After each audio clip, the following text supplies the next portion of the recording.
Binuksan ng SM City Urdaneta Central ang kauna-unahang concept store ng PhilExport kung saan makikita ang mga pang-export quality ng mga produkto na gawa mula sa small and medium-scale enterprise ng Rehiyon 1. Ayon sa presidente ng PhilExport Region 1 na si Jocelyn O. Perez, dati na nag-exhibit ang PhilExport ng kanilang mga produkto sa lahat ng SM Mall sa bansa. Ngunit kung napag-isipan nila magtayo ng permanenting store sa loob mismo ng nasabing mall, ani ang concept store ay magiging daan para sa mga small and medium-scale enterprise na may market ang kanilang mga produkto. We are thinking of making it into para sa mga micro-small enterprises so they can have an avenue to market their products. So it's a first concept. This store can make them realize that hey, ito palang product ko, mabili. Pwede pala siyang i-export with a little twists. Diba? So I do wish and pray na ito yung maging avenue nila to realize that merong potential yung products nila. Nilinaw naman ni Perez ang maling akala kaugnay sa PhilExport na pinapaniwala ng marami na tanging exporter lamang ang maaaring maging miyembro nito. Since ang tawag sa company is PhilExport, sa group is PhilExport, akala nila mga exporters kami. But not really.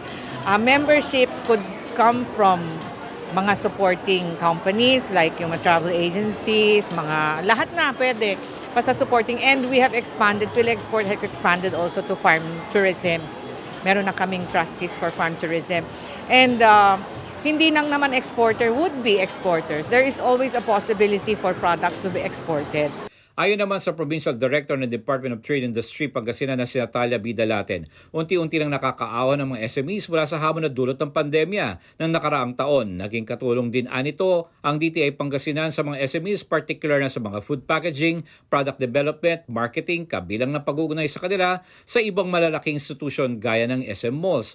Nag-i-start na silang maka-bounce back, ibig sabihin bumabalik na yung dati na kanilang production, dumabalik na yung kanilang mga sales.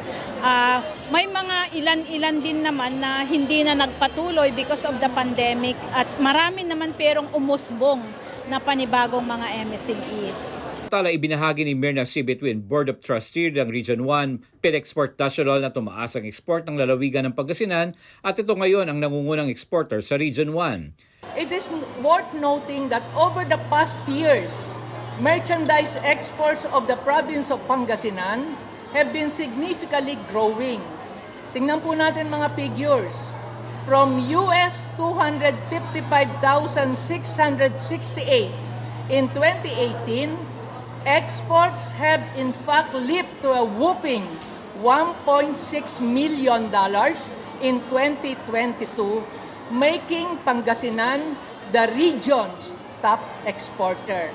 Kabilang sa mga produktong ine-export ng Pangasinan ng food products gaya ng bangus, mangga at mga produktong gawa sa kawayan, furnitures at handicrafts. Present din si grand opening ng PhilExport Concept Store ng Pangasinan Tourism Officer na si Maluel Duayan para maganap ng mga bagong produkto na ilalagay sa souvenir shop na malapit ng mabuksang Provincial Museum na matatagpuan sa Casa Real, Lingayen, Pangasinan bilang suporta na rin sa mga SMEs. Gaya ng ganitong event, kaya ako actually nandito kasi I'm discovering yung mga new items produced by skilled Pangasinenses kasi syempre as part of the museum we have the souvenir shop na i-launch din. So I'm trying to discover more of our new products. Para sa SM Malls, hindi sila magsasawa sa pagtulong sa mga SMEs bilang backbone ng ekonomiya at suporta sa pagtatayo ng PhilExport ng permanent stores sa kanilang pasilidad. This is the kind of entrepreneurship and ecosystem we want to obtain. A unifying effort to bring prosperity to all.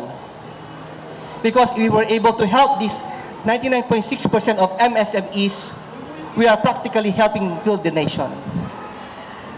We firmly believe that having PhilExport in the brick and mortar channel will be an instrument to showcase the MSMEs with their unique new product ideas for everyone. Para naman sa nais pumasok sa negosyo, particular na sa pag-export, payo ni PhilExport Board of Trustee Myrna Between, alamin ang negosyo, maglaan ng panahon sa paglahok sa mga seminar na may kaugnayan sa negosyo at pag-export. Para sa Diyos at Pilipinas kung mahal, J. Miguel Mendoza, SMNI News, North Luzon.